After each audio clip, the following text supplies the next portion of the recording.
Hi Grace. Alright, so this is the second video and I took a little bit of your lesson times, both of you girls' lesson times, in order to update some of the records that I need and make sure that I've got things headed for theory test and things like that that are very pressing upcoming sign-ups. So I don't have tons of time that I can give to this lesson, but I'm going to try to focus most on the things that you really need, maybe the best information. Okay, so I have the two new pieces that I sent home with you sitting here, and I just sent a text off to your mom. It's because you're out there in the wilderness waiting for assistance. So I just sent a text off if there's something specific that you want help with. So when that text comes back in, then I will switch over to that thing if I'm not already talking about it. So I'm going to choose to go ahead and talk about the Brahms first. So the Brahms was the single page piece with all of the nasty, nasty sharps. All right. All right, so some things that I was going to tell you today about Brahms, some things in the piece itself. Oh, there's that text. Let's see. Let's see what you want.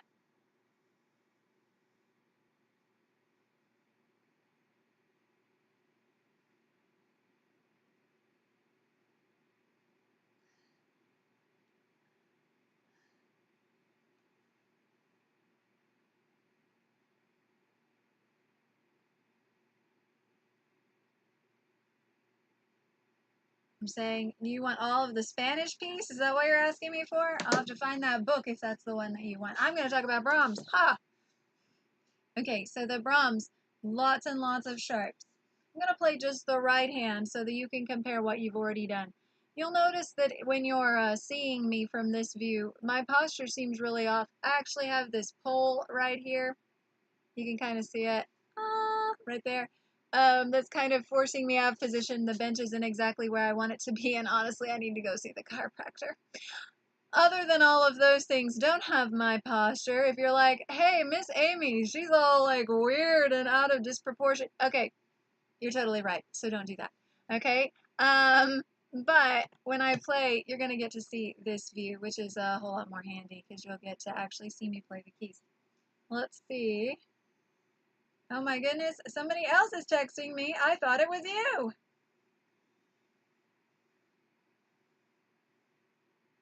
Okay. And now back to you if ever you send me back a response. Okay, I'm gonna talk Brahms again. Sorry about that.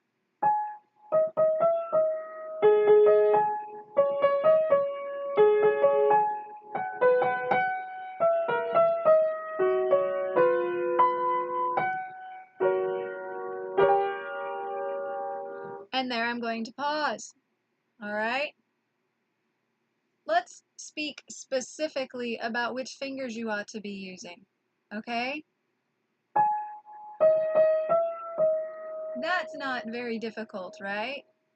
You'll want to reach your thumb down to play the next. Make sure you play the next one with your two, not your thumb, but your two.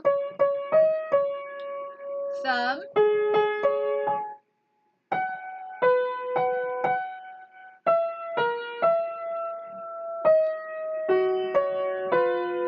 So this place gets more tricky, right?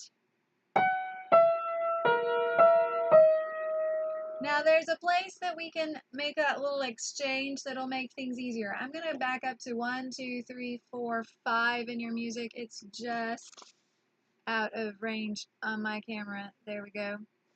In fact, I'm going to switch to the other view because in one of the views on mine I can see my hands and one of them I can't. So I'm going to switch to the one that I can see more clearly. Okay. So 1, 2, 3, 4, 5. I have.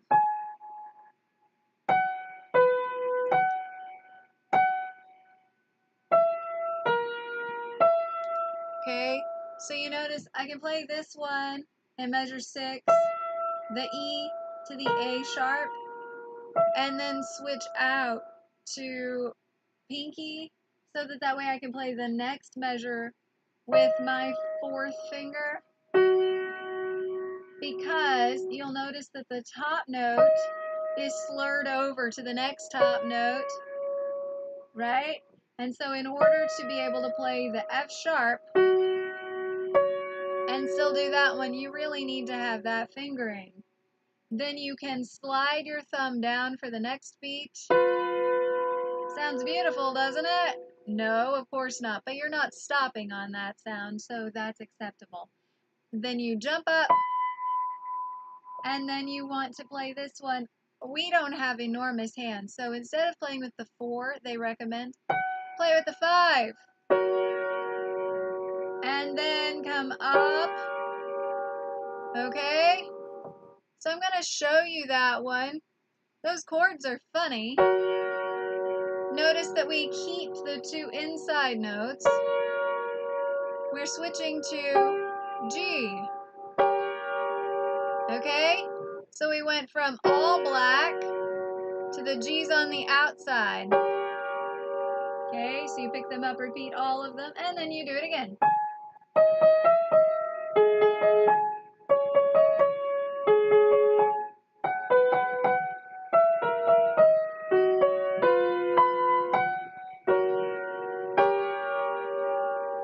Okay?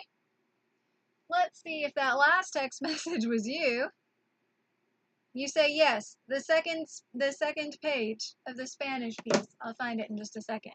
I think that the other call that I had was the lesson after this, so maybe I'll be able to devote a little more time to this, which would be helpful so that I can find that other book. Okay. Let's look at your left hand. You may end up getting more of my head in this shot, I don't know, as I try to get everything in. Still have to become a professional at the videography. Yeah, in my free time. Here we go. Left hand.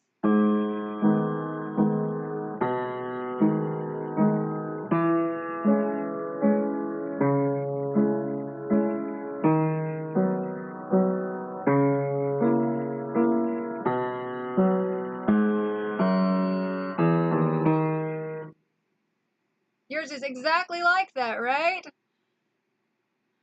You're for sure. That's totally it.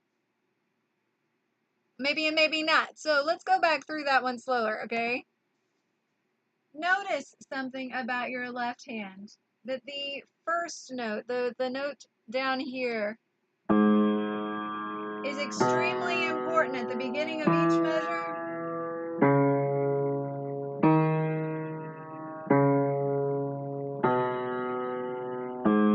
In fact, if all you had was that in your right hand, you would still have quite a bit.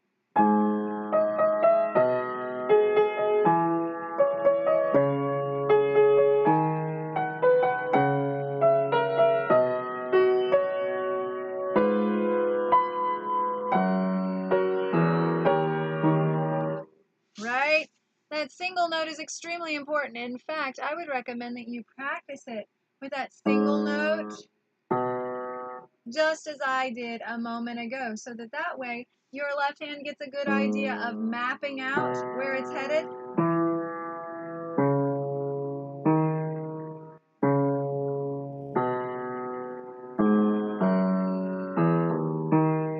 Okay? Then let's look at the chords. What kind of a chord is that? Well, it's actually a G sharp minor chord. How do I know? Because that's the chord. But instead of the D sharp being here, it's here.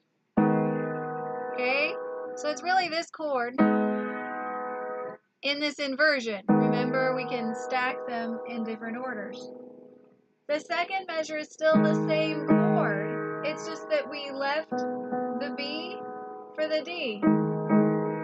Okay? Third measure, it does change. Just G sharp and C sharp. Fourth measure, it's really the same. We just added the E on top. That one's different. That one doesn't sound very appealing all by itself, but it's nice in context. And then you have beat 2, G sharp octaves. Okay? Now I'm going to put them together slowly. All right. Let's see what happens.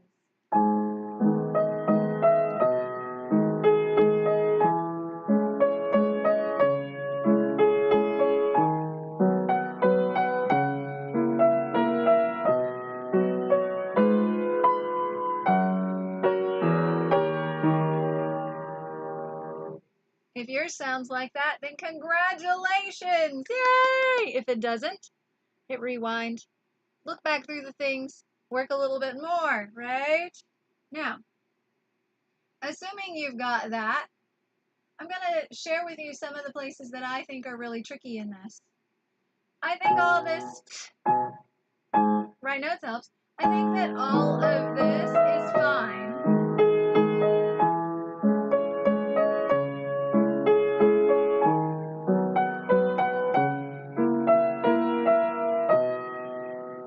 I think this is tricky. How they move, and inevitably, it's hard to hit that beat. Inevitably, you will overshoot, right? Because you're going from, and it's not in the rotation pattern. If you were just rotating up, you'd play G, maybe G sharp, but it's higher than that, okay? So I recommend really practicing that. And don't practice it when you are slouched, but when you have good posture, because it will be in a different place when your posture changes. Okay? So be careful with that. Inevitably, that sort of thing happens. Right?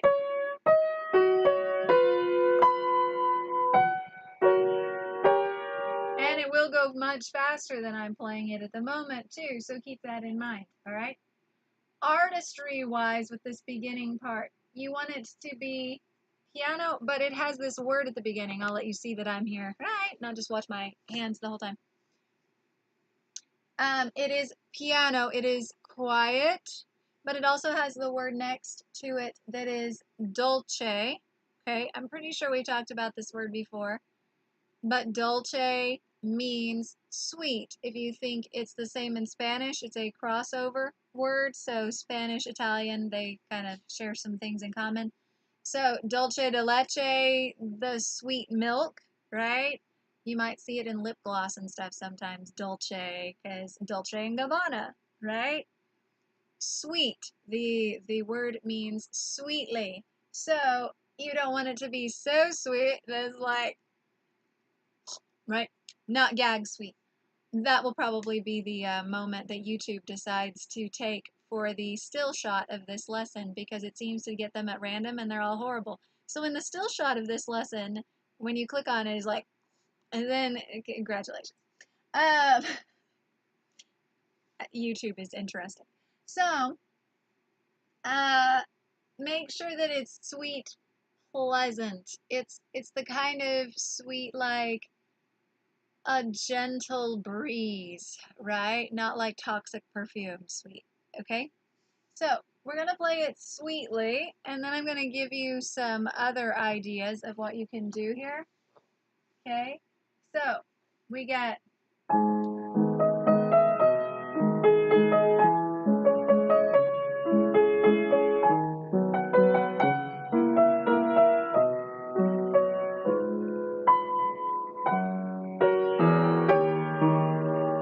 okay? One thing to really work on this week, in that same place that you've got to reach, right, that we were just talking about. Oh, it's such an important moment for the music.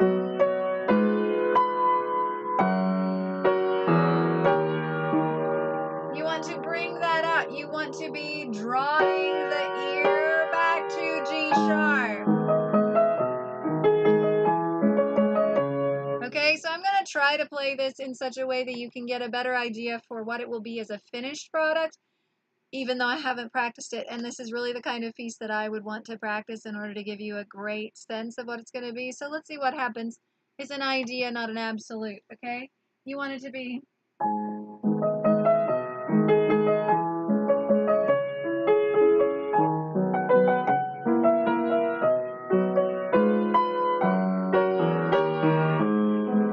the G didn't play. Ah!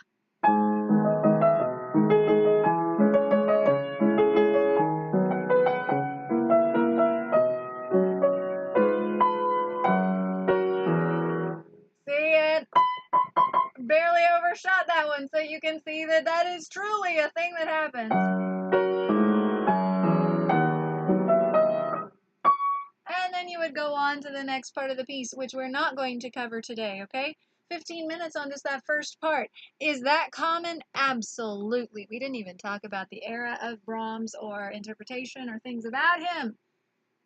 That is real classical music. It's very deep. Do you feel deep? Okay. So, you said that what you want is the Spanish piece, page 2, and I'm hoping that it's not the Eva and Walter one, but it's the other one. What if you really want the second page of Eva and Walter? Now I'm not sure. Well, there was tons to work on in that one, so it must be the other one, so hang on. It's a real live lesson. It's almost like being here.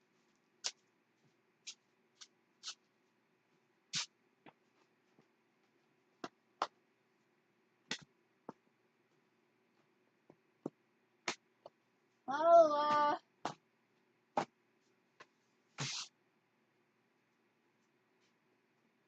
think I found it.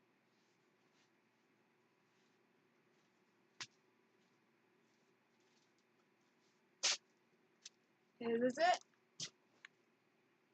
Maybe. Hopefully. Yeah.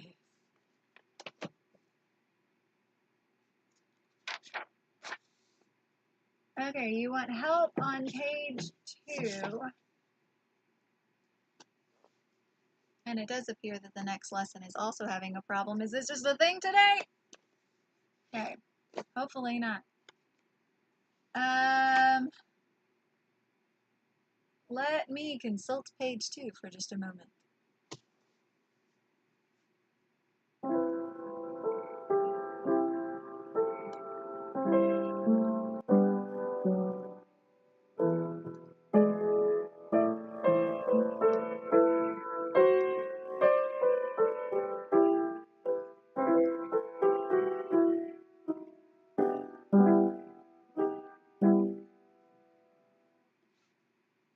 I'm going to take a wild guess as to what you need help with on page 2, and let's see if I get it right. I'm going to guess that it's hard to hold out the half notes, especially while those other things are happening, because we really introduce this third voice as you watch my fingertips. We really introduce this third voice. The half notes are like a person, right? And so you get all these overlapping ideas. I'm going to start at measure 32.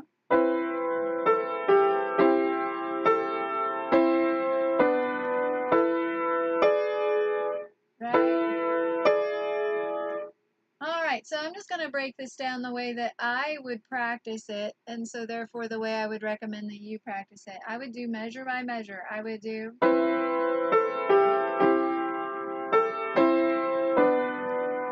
Okay, that's kind of a nice phrase. I would do that again.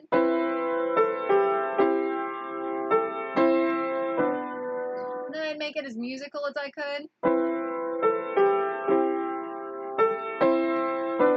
That C kind of jumped out there. I didn't like that.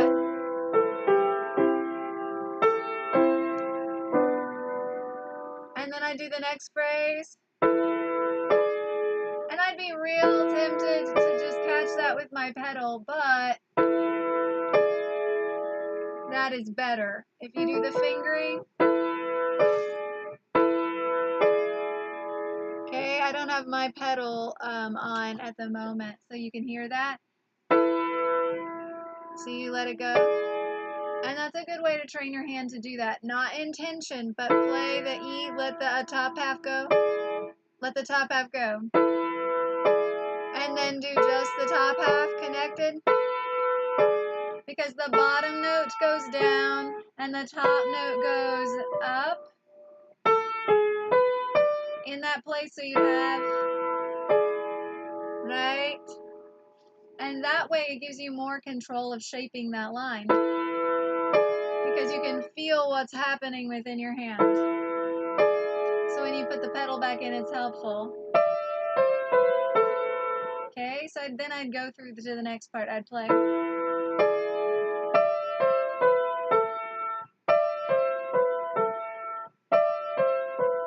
Like that, and then I'd put it all together.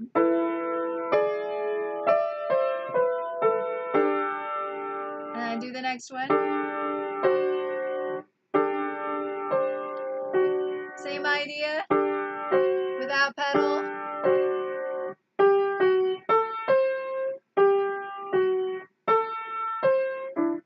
So I can hear how they all move together. And then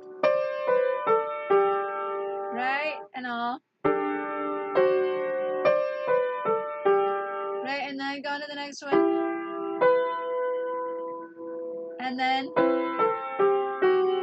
because you can let it go of those others, you just hang on to your thumb.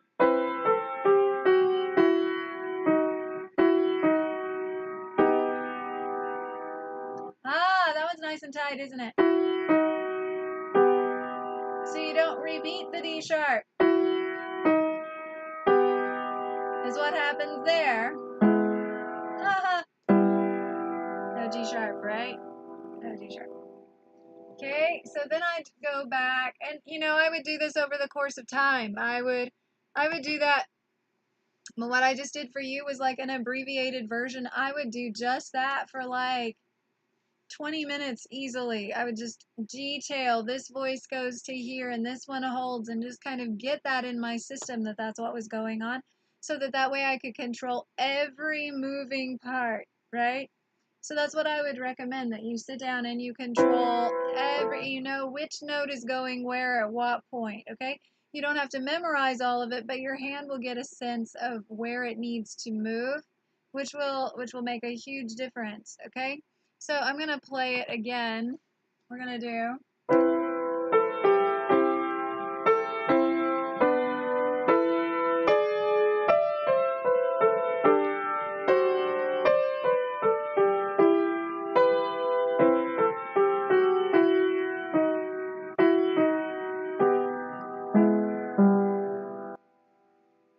Something about that measure in my rhythm feels weird. I'm going to go back and look at 36 again.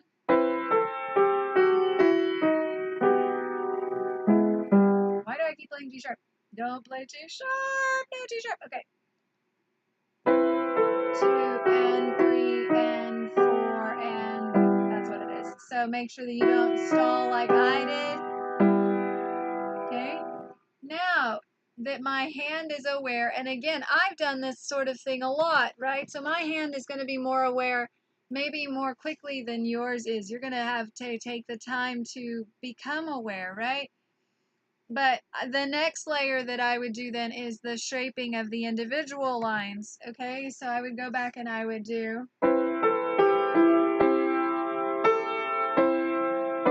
Because I'm not happy, I'm not satisfied that I have enough melody in that yet, right? So I would go.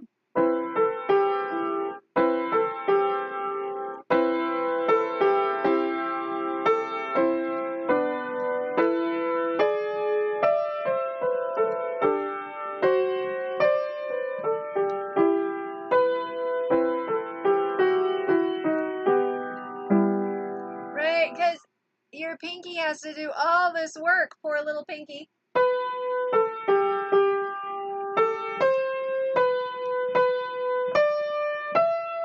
And so I want that line to really come out.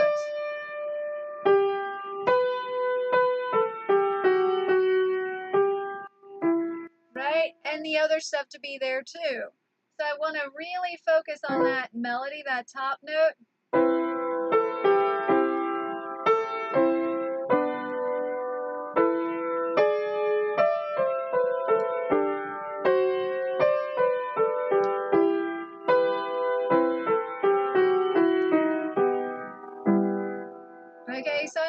satisfied with that there. I'm betting the left hand isn't the thing that's causing you great trouble, so I'm going to go on.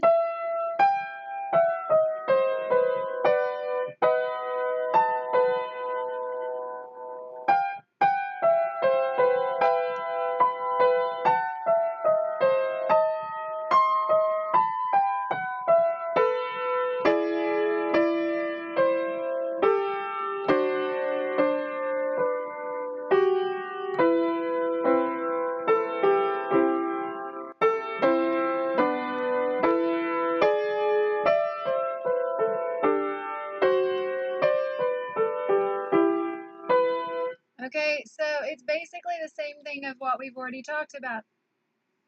And really, once you've very much detailed that first part, then your hand will get a better idea of it, okay? So you really want those great lines. I'm going to try to play it with the shaping that I would suggest. Let's see what happens. I'm going to start at measure 37.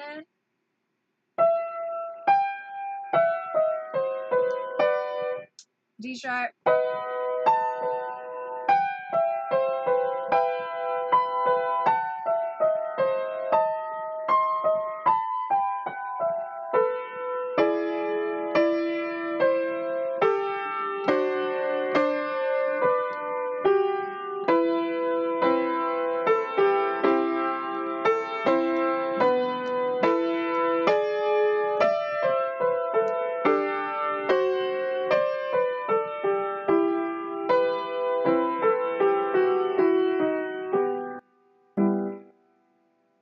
Okay, let's see what happens. I'm going to try to read through this and give you an idea. I'm going to slow it down a little bit, okay? I'll try to read it so that way you have an idea. And again, you can stop, start, repeat anything out of this that you want to. It's kind of the nice thing about it, okay? So let's see what happens.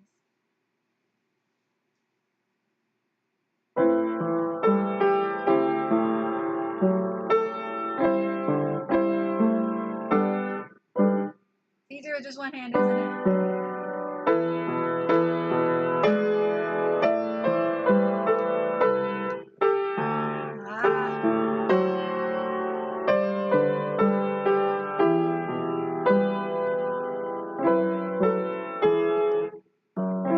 I wonder if that's causing you trouble too.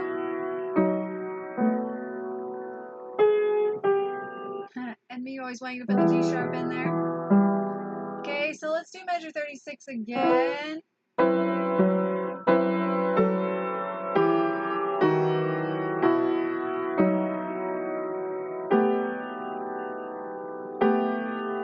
So you do get that at that point. Okay, let's hear that again.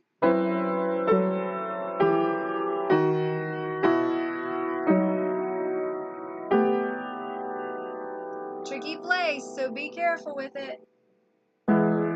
No G sharp, bad thumb.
Okay, so it gives you a little bit of an idea that you can switch back to.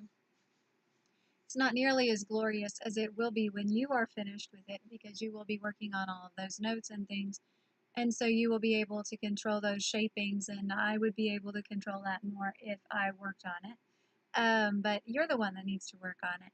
So make sure that you have a beautiful shaping to it, slow it down, work on those inner voices, and hopefully That's what you needed to know. Somewhere in there that you got what you were hoping to get, okay? So continue working. Maybe I'll see you Thursday. Maybe I won't. Look, I've talked for 30 minutes and you weren't even here. And they wonder why your lessons are so long, right? Okay, so make sure that you go back through those things. You double check them.